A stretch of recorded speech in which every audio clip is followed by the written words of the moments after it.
तुम्ही पाहताय मराठी मंडळी। लोकसभा निवडणुकीत बंडखोरी करून अपक्ष मैदानात उतरलेल्या विशाल पाटील यांना निवडून आणण्यासाठी काँग्रेस नेते विश्वजित कदम यांनी अप्रत्यक्ष मदत केल्याची चर्चा राज्यभर रंगली होती। विशेष म्हणजे लोकसभा निवडणुकीत सांगलीची जागा महाविकास आघाडीत ठाकरेंच्या शिवसेनेला सुटली होती। मात्र काँग्रेस नेत्यांनी त्या निवडणुकीत आघाडी धर्म पाळला नाही अशी चर्चा होती। विश्वजित कदम यांच्या प्रयत्नामुळे विशाल पाटील हे लोकसभेत पोहोचले होते अशी नंतर चर्चा झाली। विजयी झाल्यानंतर विश्वजित कदम विशाल पाटील यांना दिल्लीत घेऊन गेले होते। त्यांनी मल्लिकार्जुन खरगे, राहुल गांधी यांच्याशी भेट घालवली होती। याशिवाय विशाल पाटील यांनी माझा काँग्रेसलाच पाठिंबा आहे अशी भूमिका जाहीर केली होती। आता मात्र विशाल पाटील यांची भूमिका बदलली आहे का असा प्रश्न निर्माण झालाय। विशाल पाटलांना आता मंत्रिपदाचे बीड लागले अशी चर्चा आहे।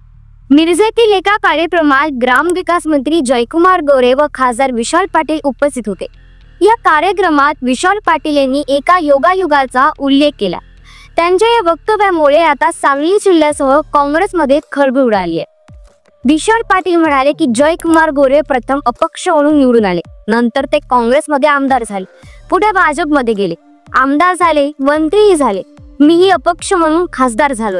मी भविष्यात काँग्रेसमध्ये जाईल अथवा कोणत्या तरी पक्षात जाईल, पण कुठेतरी आम्हालाही पुढे जाऊन मंत्रीपद मिळावं। दरम्यान अपक्ष खासदार विशाल पाटील यांचे भाजपचे नेते पालकमंत्री चंद्रकांत पाटील यांच्याशी जमलेले सूर आणि पालकमंत्री पाटील यांनी त्यांना भाजपमध्ये येण्याचे दोनदा केलेले आवाहन या निमित्ताने चर्चेत आले। त्यामुळे लवकरच विशाल पाटील भाजपात दिसतील असं बोललं जाते।